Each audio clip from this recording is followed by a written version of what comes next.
Assalamualaikum warahmatullahi wabarakatuh. Selamat datang teman-teman. Hari ini kita akan membahas dua tokoh yang dikenal sebagai penentang ajaran Islam, yaitu Abu Lahab dan Abu Jahal. Mari kita lihat dengan lebih dekat bagaimana sikap mereka memengaruhi perjuangan Nabi Muhammad SAW dalam menyebarkan ajaran agama Islam.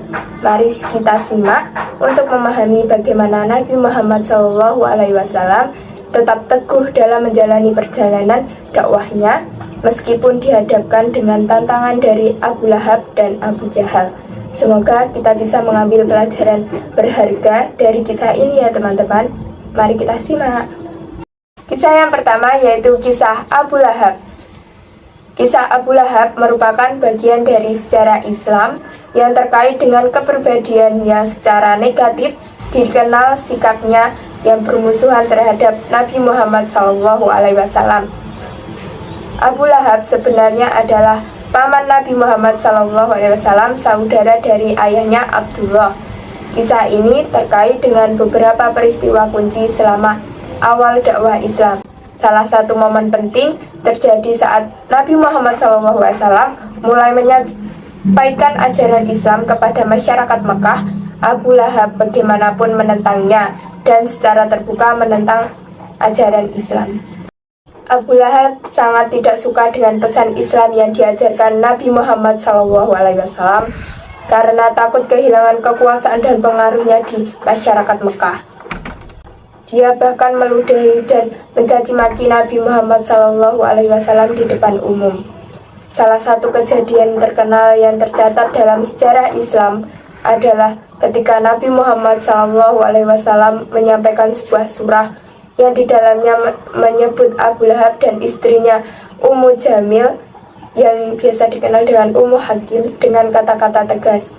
Surah tersebut adalah surah Al-Lahab yang memiliki arti telah binasa tangan Abu Lahab dan binasa dia, tidak akan memberinya manfaat hartanya, dan apa yang ia usahakan kelak dia akan masuk ke dalam api yang bergejolak neraka.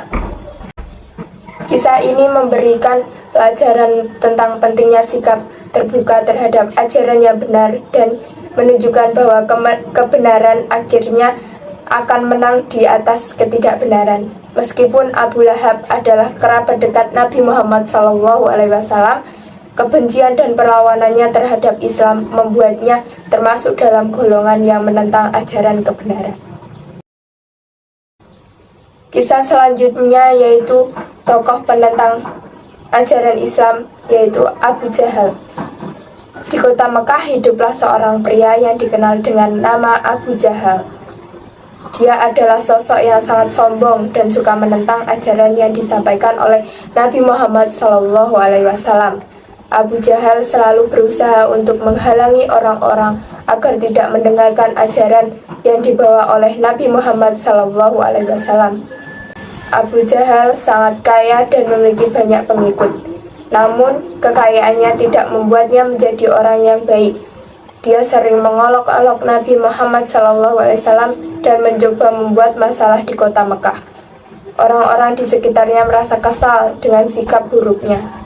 Suatu hari, Nabi Muhammad SAW mengajak Abu Jahal untuk mendengarkan pesan damai dan kasih sayang yang disampaikan oleh Islam. Namun, Abu Jahal menolak dengan keras dan malah semakin memusuhi Nabi Muhammad SAW.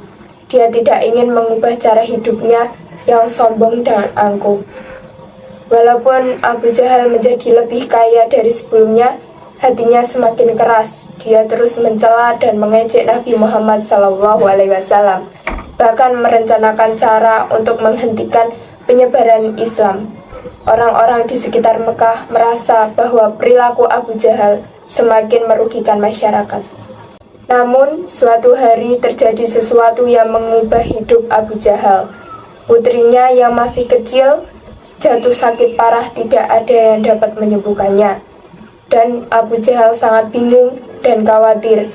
Dia mencari pertolongan kemana-mana, tapi anaknya tidak sembuh juga. Saat itulah Nabi Muhammad SAW datang mendekati Abu Jahal dan menawarkan pertolongan. Nabi Muhammad SAW bersabda bahwa dengan izin Allah, anak perempuan Abu Jahal bisa disembuhkan.